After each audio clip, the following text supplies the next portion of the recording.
Quand quelqu'un a dit ici opposition a fêté, allez lui poser la question. En 2006, 2007, 2008, 2009, 2010, où était l'idée de poste? Quelqu'un parlait de l'idée de poste dans ce pays? Non. Si quelqu'un veut me contredire, heureusement, Albert Moïse l'a dit au téléphone. Si quelqu'un veut me contredire, qu'il vienne. C'est moi qui ai ressuscité l'idée de poste. Je suis parti voir le Tiens Tshisekedi en février 2010. Je fais un programme avec lui. Je dis que j'ai un plan là-dessus. Il m'a envoyé mon état ici. Et nous avons commencé. Jacques Maïna, il m'a dit. Toutes les manifestations qu'on fait, c'est moi qui ai ressuscité l'idée de poste. De quoi parle-t-il? Alors,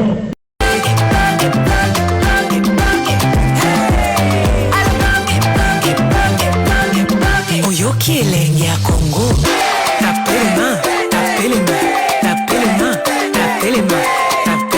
Quand quelqu'un a dit ici opposition a fêté, allez lui poser la question. En 2006, 2007, 2008, 2009, 2010, où était l'idée de poste? Quelqu'un parlait de l'idée de poste dans ce pays? Non. Si quelqu'un veut me contredire, heureusement, Albert Moïse l'a dit au téléphone. Si quelqu'un veut me contredire, qu'il vienne. C'est moi qui ai ressuscité l'idée de poste. Je suis parti voir le Tiens Tshisekedi en février 2010. Je fais un programme avec lui. Je dis que j'ai un plan là-dessus. Il m'a envoyé mon état ici. Et nous avons commencé. Jacques Maïna, il m'a dit. Toutes les manifestations qu'on fait, c'est moi qui ai ressuscité l'idée de poste. De quoi parle-t-il? Alors, je l'ai dit à la télé. La Mouka qui Faïlou et Prince Pengela, c'est l'antichambre du président de la République. C'est l'antichambre du président de la République. Ceux qui vont affronter moi, Delphin, je l'ai dit à la télé.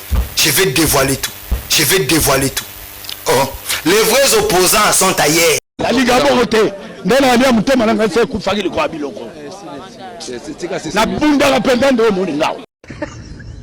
Ça c'est Fayoum. Madidi.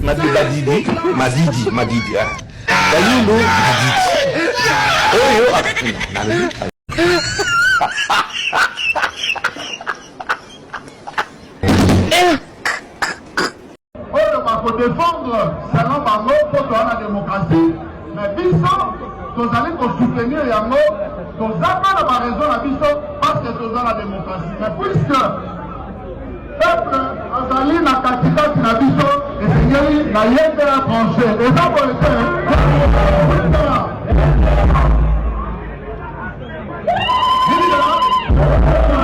La bande que Maïwana ne ezali kokamba oyo ezali bongo makanisi na biso yango mpe ezali kokamba bongo tozala esite te tozala kimia tozala kimia tozala kimia tokanda kimia nanda tokanda kimia tokanda kimia tokanda kimia tokanda kimia tokanda kimia tozala esite te tozala esite te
Kende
ndeko zili biso de bangala ndeko bajo apesi yo pe mbote de bangala ndeko japinga lola oyoki ma idée ya bandeko ya union sacrée ce n'est pas avoir des élections en 2028 donc les délais ya Paul Chilombo parle d'ayango les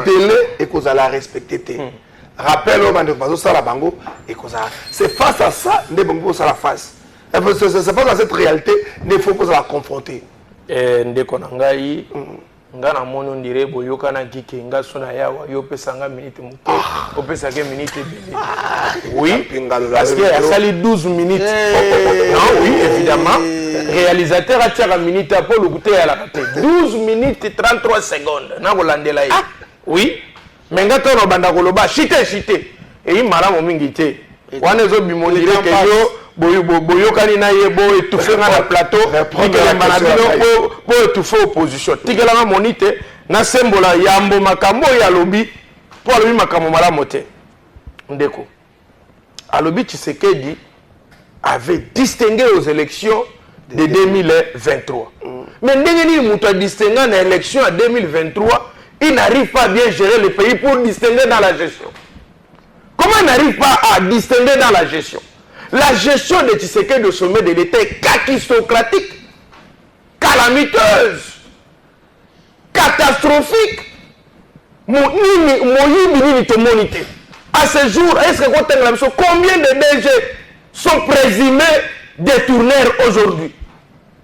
OCC, OGFREM, Bakolanda, Lokolangouba. Dans la plupart des cas, Batona IDPS, Batona Union Sacrée. Gestion Tshisekedi les a caractérisés dans Nzala. Je prends à témoin Gaston Piana hier qui m'a pris dans le véhicule. Donc comme il vers Bralima ou Atozo Yatika Ngai na bon marché na zone. Na moni maman moko atie babula fufu na muto tambusa fufu yango eleki.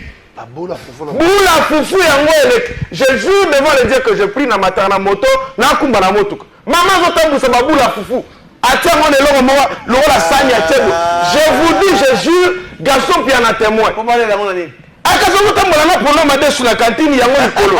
Foufou yango elek na pono madesu kisala kindaki somba na ndenge na ye. Ngabi me mama. Et comme ndenge nino comme na malewa ambila. Tala niveau souffrance to comme nango. C'est sûr tu sais que di lelo ba komi koteka mikuwa ya soso bandi koteka malisusu tomate ali nzanza ba komi kanga moke boye bazo kanga boye na wenza fota mobali ya wana selemba na mafunza tango zo matamuke ozo kenende Victor Mosi na le kana kotaki ndibulo koto la souffrance est énorme maïezate courezate sécurité zate et le kokolia ezate escroquerie grivelisme au sommet de l'État. Basali biso maki on a kokitisa dollar ekiti biloko boy kokita. Ça se fait où? Toke siko na moto na. Yami balé, nazo recadrer. Yami balé. Alors nous allons organiser les élections après la guerre. Mais ndeko tozali awa na sala analyse, yo ndimato gagner temps. Nga nazo zona analyse le ba ya malamu te. Na analyse na yo lobi nous allons organiser les élections après seulement la guerre. Mais comment tu n'as pas? Ils ont dit que l'État, on est connu une zébi makasi. Mais il y a des sangaï, le juriste et toi avocat, disposition yo zo yango na constitution ya wapi na charte ya IDPS to ya union sacrée na règlement intérieur ya paka jumato ya mpono to zo yango wapi parce qu'on a disposition légale na biso le chef de l'état en article 70 le chef de l'état est élu pour un mandat de 5 ans renouvelable une seule fois et awa botel na inane bokanga ba photo suka bokanga bisaka bolona pelouse bozo sa peinture bolongwa. C'est ridicule. Il y a le la kalaka monnaie le ko ba makambo te élection et ko salem. Alobi misolo ya élection ezali. To sombango mandoki. Non, je le mets à défi. Misolo organiser élection ezala raté. Gouvernement versaka mbongo te et pas ya kadima. Allez poser la question à la CENI, soli ba comme na mbongo boni. Il faut la gestion à kadima. Dans le Parlement, et puis, donc il y a une équipe à Sika, l'électoral. Exacté, bon, exacté. Mon remarque, oui, n'a pas de mongo, en tout cas, les lots, n'a pas de mongo, n'a pas de mongo.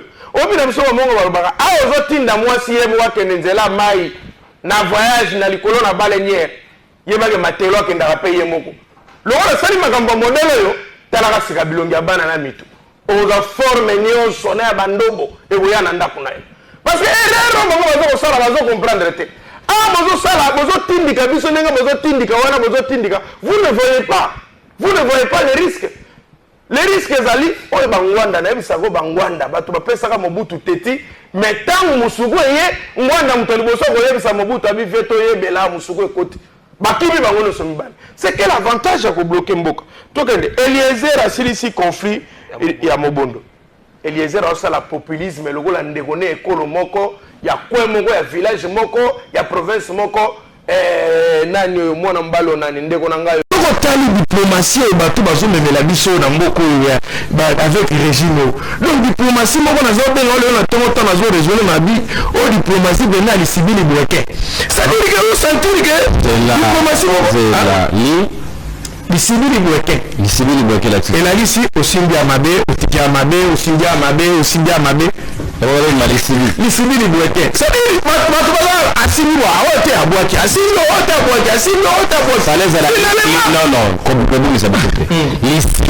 et non les civils. Les civils bloqués. C'est les amours là. Bon, c'est bien. Les civils bloqués. Donc, on a que diplomatie, Basindia va bien que tout le monde.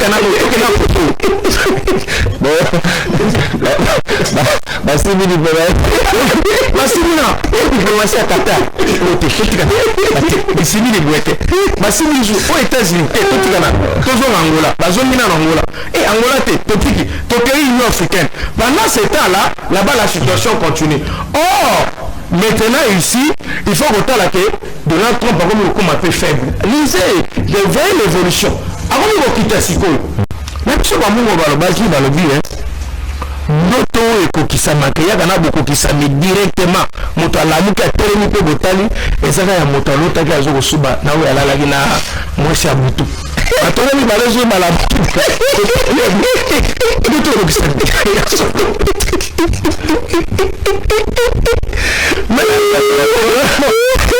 bando la poli bale l'indicateur razo bisario le indice sérieux à ndoto ekokisami na bale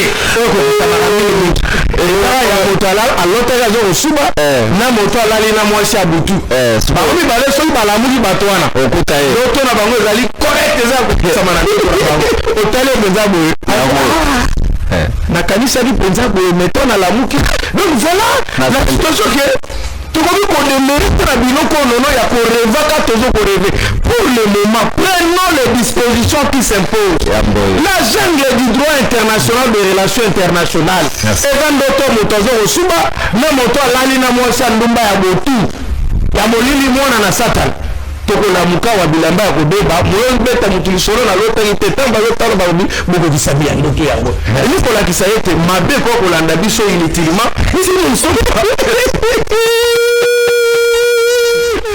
on ne parle quand même ndeko na ngai mara ata ko makambo alobi na sepele nango te parce que na biso bamongo balobaka nini papa monoko ya nyama na zamba nde pawe elongolaka nzongo ya chasseur monoko ya nyama na zamba nde pao elongolaka zongo na chasse donc chasse akendaka chasse akendaka na pao te soki adepose zongo na ye pao na ye monoko na nyama na zamba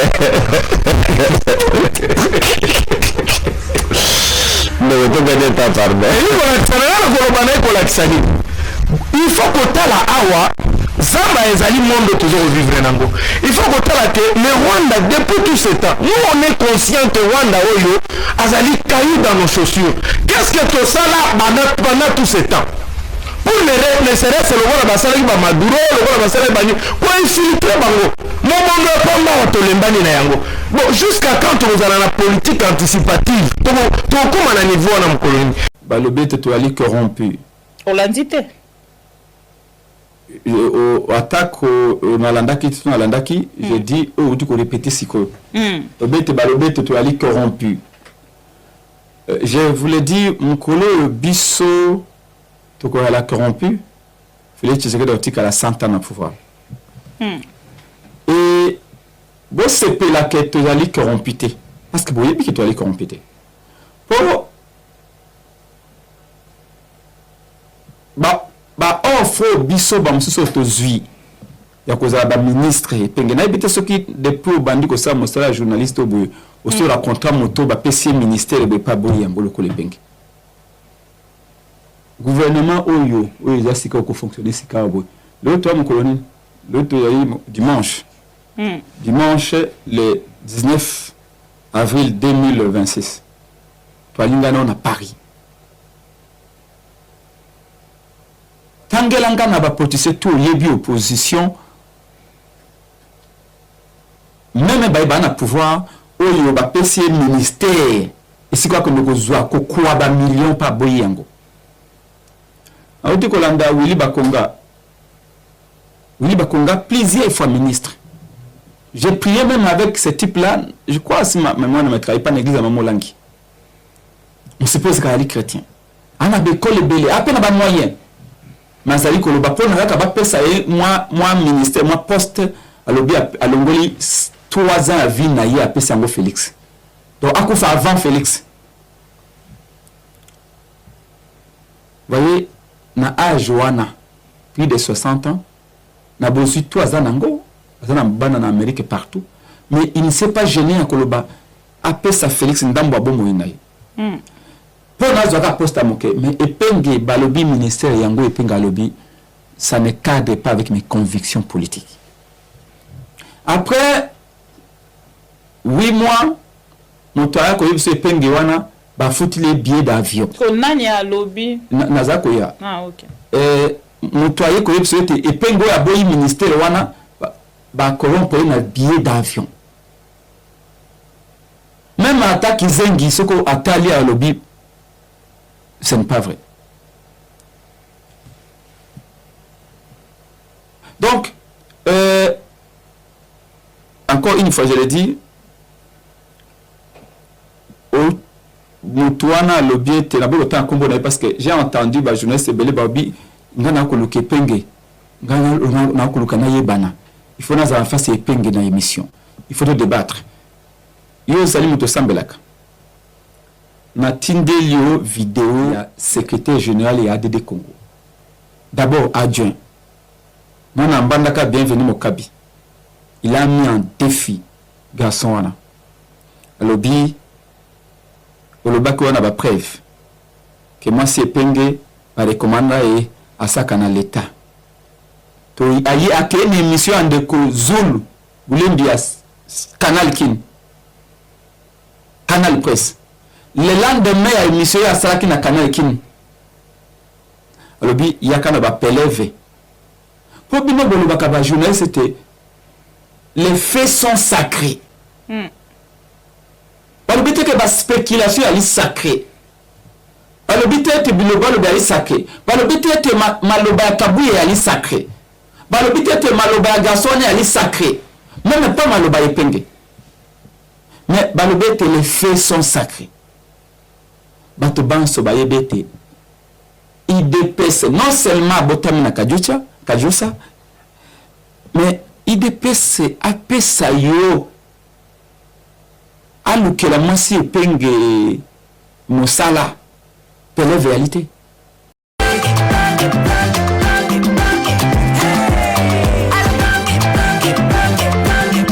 Oyoki elenge ya Congo.